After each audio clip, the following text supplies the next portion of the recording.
Dobrodošli na kanal Okusi prirode.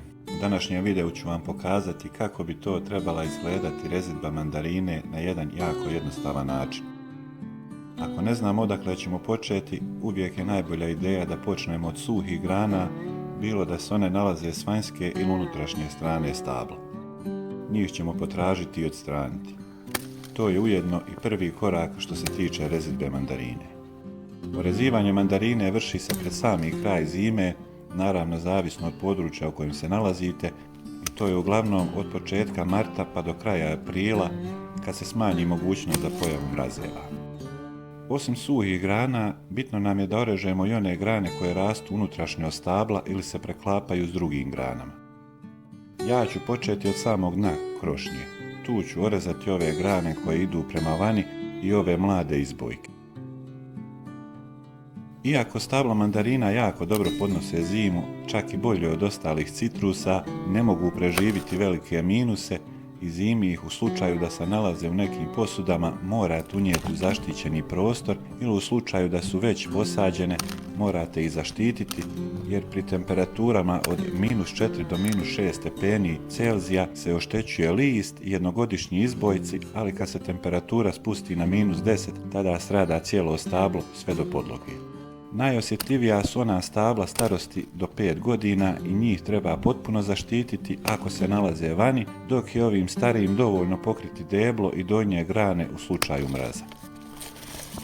Osim suhih grana, ja ću s donjeg dijela krošnje ukloniti i ove mlade izbojke, a to je po tom nekom pravilu drugi korak što se tiče rezidbe mandarine.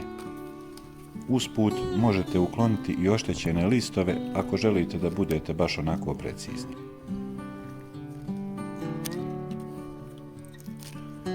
Sad sam već prešao u srednji dio krošnje i tu je najbitnije rezati izbojke koji se razvijaju prema unutrašnjosti, jer je kod mandarine, kao i ostalom kod svih voćaka, bitno osloboditi unutrašnjost od gustoće grana da bi biljka, ono što se kaže, mogla slobodno disati.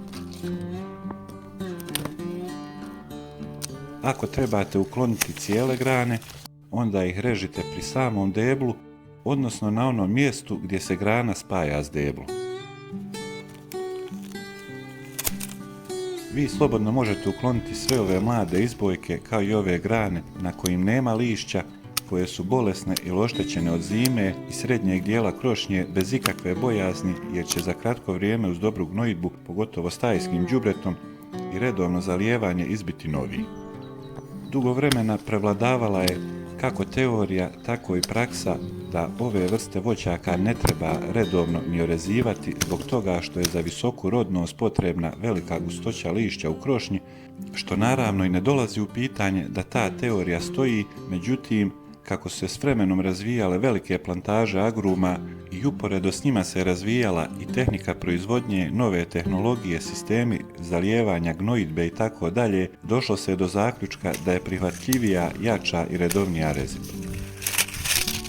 Ima jedna interesantna stvar što se tiče mandarine, a to je da iako u proljeće kreće kolanje soka kroz drvo, kako kod svih voćaka, tako i kod mandarine, ona ne miruje ni tokom zime u potpunosti, jer je to drvo koje potječe iz tropskih krajeva gdje su temperature uvijek visoke i u njenim je genima, da kažem zacrtano, da ona stalno raste, što znači da je aktivna tokom cijele godine pa i zimi.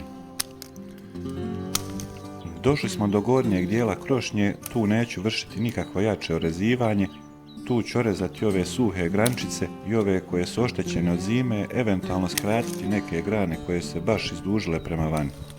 Ono što hoću da uspostavim je da krošnja izgleda u obliku vaze, pa i ako neka grana koja je zdrava i jaka bude stršila prema vani, nju ću naknadno privezati i neću orezivati. Mogu se još eventualno prikratiti vodopije ako nisu orezane tokom ljetne rezidbe, jer se u toku vegetacije provodi i ljetna rezidba kojom se prikraćuju izboji.